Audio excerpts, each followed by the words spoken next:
You know, if you're to look at where we're fishing right here today and how we're fishing, a lot of you would probably think that we're fishing for largemouth bass, but we're not. We're fishing for walleyes. We're up here on Devil's Lake, and this is some of my favorite stuff right here. Fishing up in these pencil reeds, fishing up in this shallow cane. A lot of times you'll find fish in this all summer long. It's the middle of August, and it's not unusual, not uncommon at all, this type of scenario where we'll find fish using this type of location all summer long. All through the summer, when the water temperatures get hot, these fish will be right up in here in a few feet of water. It is some fun fishing. There he is.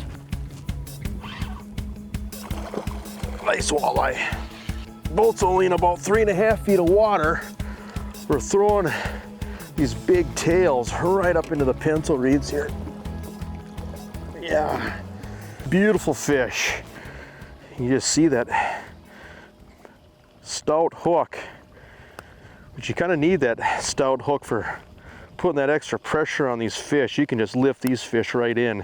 That's the nice thing about that big hook. But yeah, beautiful walleye.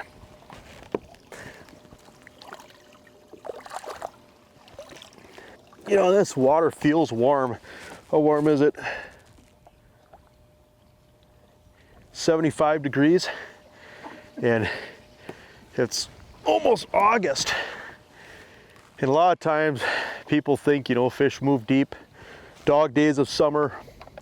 If you were to ask most walleye fishermen in August, you'd probably think deep structure for finding fish. These pencil reeds in particular, that's one shallow weed that these walleyes really like, but a lot of times I'll find fish right up into a couple feet of water here all summer long. Definitely a fun overlooked pattern, especially here on Devil's Lake where we're at today. These walleyes don't act like walleyes, they act like bass, and they really hit it. Explosive strikes, sometimes they actually come up on top and hit it. I mean, it's just exciting stuff. There he is, one of the best ways there is to catch a walleye. That one there was just water barely deep enough to cover its back. Come on up here. Oh yeah, look at that. That is cool. Whoa, they are feisty. Get the net underneath this one. There, look at that. You know, you look at the size of these baits. That's that's almost a 4-inch bait right there. Beautiful walleye. What we're doing is we're just using a jig head that a lot of people would associate with bass fishing. That's a spot stalker. You can see that wire weed guard. A lot of times people associate a wire weed guard with bass, heavy cover, but you know, when walleyes are living in this type of vegetation, these work so well for walleyes. And that big Swimbait, that's just a Sizmic shad. It's 3.8 inches long. Walleye anglers, I think, sometimes underestimate walleyes as a predator first off, but don't be afraid to use some of these bigger swimbaits, even up to 6 inches long, especially in these types of cattail and reed patterns. What happens is you throw that bait right up along the edge of the reeds, it's just got a very slow fall. It just falls down slowly and you just crawl it along that bottom. You know, you're only in a couple of feet of water, and so that bigger body just kind of hangs up above the weeds up in that open water. And you just ease it off the edge of that weed, just let it slide on down, and that's when they hit it. There he is. Oh yeah, here's another walleye.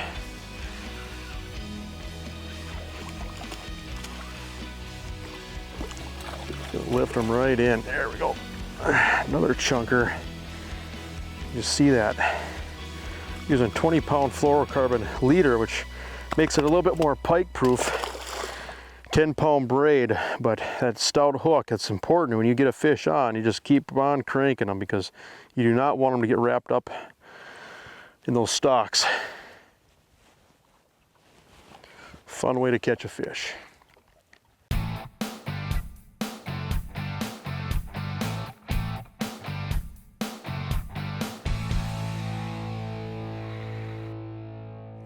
There's a fish. There he is, way up there. Way up there.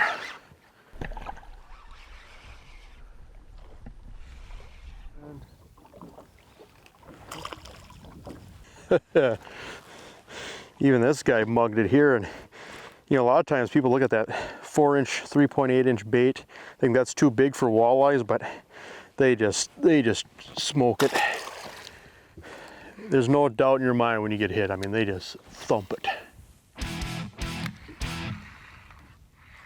There he is. There we go. Whoa. Look at that, you can't even see that bait. Look at that, look how deep that is. Can't even see that bait. But yeah, just a chunk of a walleye, beautiful fish. All right.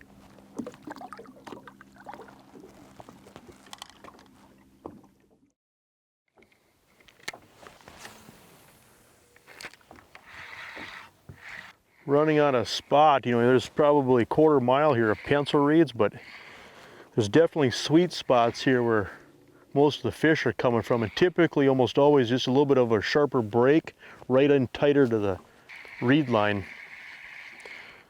So we're just going to turn around here, we're going to go right back up in there. You know, we'll start seeing these pencil reed patterns really start to happen in May.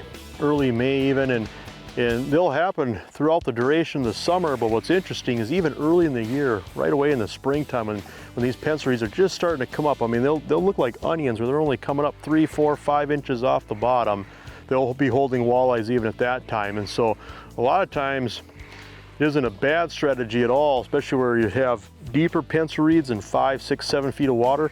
Mark them with your GPS later on in the summertime, so that way you can fish them earlier in the year, long before they reach the surface, because they'll really hold walleyes through the duration of the summer.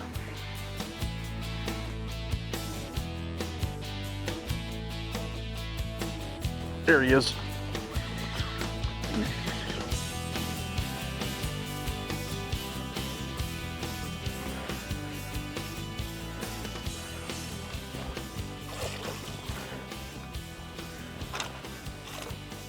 There. Another dandy walleye.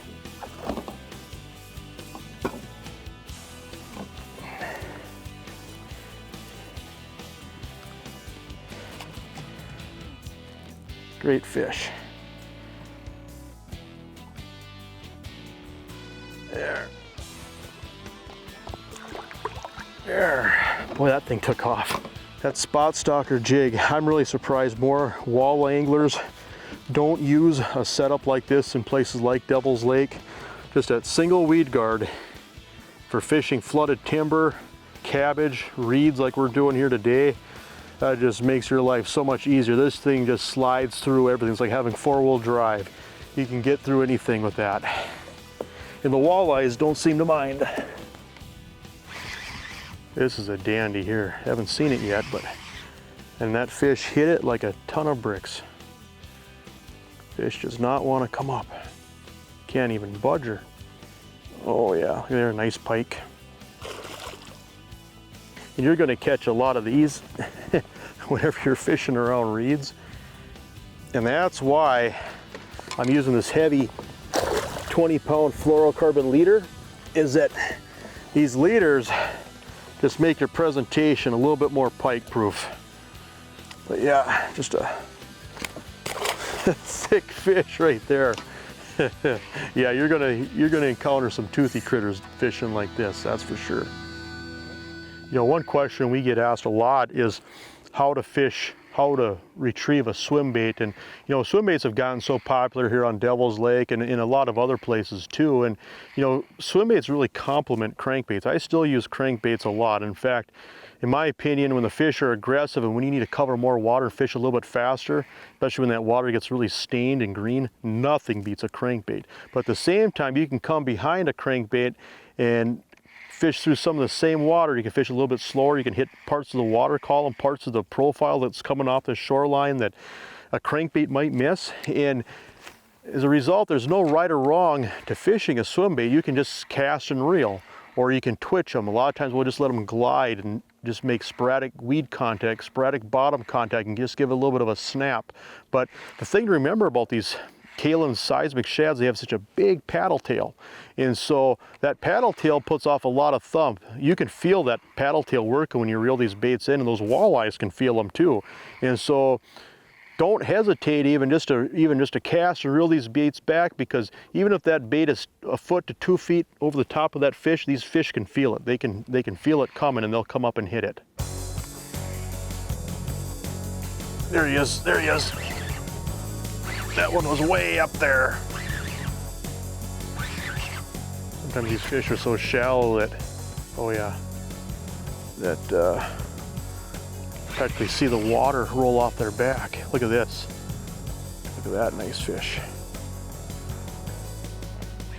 That's a dandy right there. That fish was way up there. There. That fish, when I set the hook into that fish, I swore I could see the water boil like it rolled. Come on, come out of here. That was cool. It's just such a fun way to fish, but just a great way to end just a beautiful night. But just, anyway, go out and try this. I mean, these fish will they'll jolt your wrists. This is just as good as it gets right here.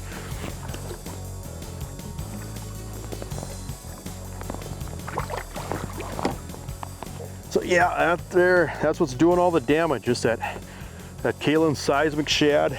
That last fish, it had to have been less than a foot of water, because as soon as I reared back on that fish, I could just see that water roll. I could actually see that fish's dorsal fin come out of the water. And so think of how shallow that fish was. I mean, I just mind-boggling. But you know, when you make a cast way up in there, and as soon as that bait hits the water, you know, you're just rearing back on them.